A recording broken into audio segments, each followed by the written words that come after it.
So it provides a sense of assurity and insurance to say, you know what, our paperwork is straight. Let's love each other. Now we can focus on the love. I wholeheartedly believe in that. Radical honesty. So perspectives on signing. The process requires full financial disclosure, which builds deeper trust and prevents future money fights. Protection of independence. It protects premarital assets, family inheritances, or businesses intended for children from previous relationships.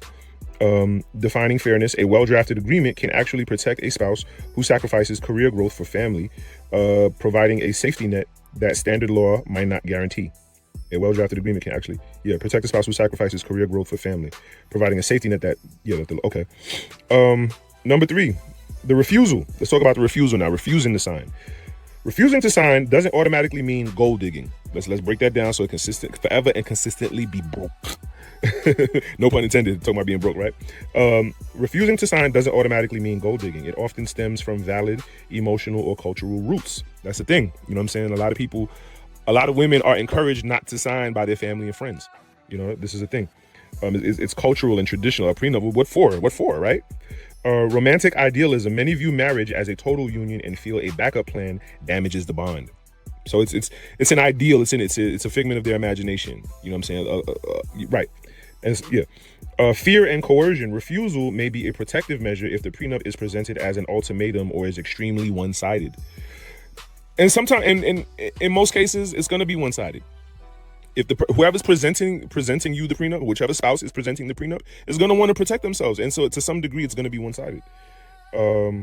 Cultural stigma. In certain backgrounds, prenups are viewed as a curse on the marriage. Or hello, Christians, especially Black Christians, y'all gotta wake up. It's 2025, and whatever kind of Bible y'all reading is not working. It's not working. People are getting smarter and waking up.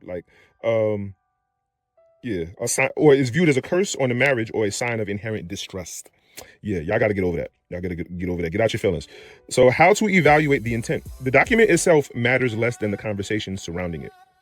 Collaborative versus coerce. If both partners work together, so both feel secure, it strengthens the foundation. So I think, so if one spouse presents the prenup to the other, I think that's a pretty raw way of doing it. I would prefer, both couples sit down. Okay, let's start from the top. Okay, we get divorced. Then what, right? what do we? And then it really opens up, because let's say you're a young couple. You know what I'm saying? All you got is a car and an apartment lease. You can say, okay, all we got is a car and an apartment lease, right? But what do we plan on getting in the future? Well, I plan on getting a house. Well, we plan.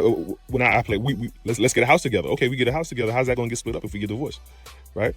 Your car. I don't have a car. You get to keep your car? You know what I'm saying? Like, you get to map these things out, or actually sit.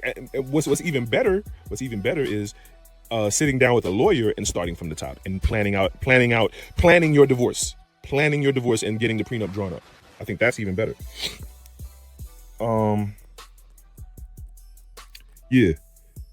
So if both partners work together, so both feel secure, it strengthens the foundation. If it is ruined or used as an emotional leverage, if you love me, you sign and not ask. If it's used as emotional leverage, it becomes a red flag. So sometimes it may be a red flag to the person refusing to sign it, or the person refusing to sign it may be a red flag, or the spouse presenting it may be a red flag. That's why I say do it together.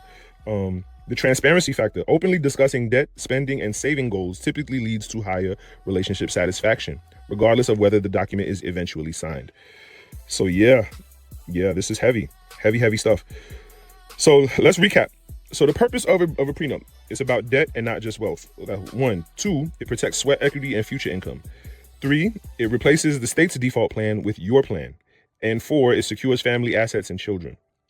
Number 5, it forces financial transparency. And number 6, it reduces cost and emotional damages. So yes, refusing to sign doesn't always mean gold digging. A lot of times there's more nuances to it. I think I like that word. I like that word because it can apply when talking about relationships and marriage and family, especially, and really we're not talking about marriage. We're talking about family right now. And I think as far as Black people are concerned, I think Black people are still trying to figure out what a family is, especially with so much single motherhood going on, the single motherhood epidemic, I like to say. That is within this current generation as I'm recording this. A lot of us are trying to figure out family, and a lot of younger up and coming people are looking at marriage and like, what's that? How does that work? What do you do? Where to begin, right? And this is where the family begins. It begins with, I mean, I want to say it begins with the marriage, but it begins with the moment, you know, two people get together, if you will, you know what I mean? And so if you're gonna do it, there's a right and a wrong way to do it. Let's at least do it the right way. And I want to contribute to that. You know what I mean? And so yes, just because they refuse to sign doesn't mean that they don't love you or they're being a gold digger. There may be some more nuances to it. And there's a right way to go about getting the prenup done, and there's a right way to go about getting it signed.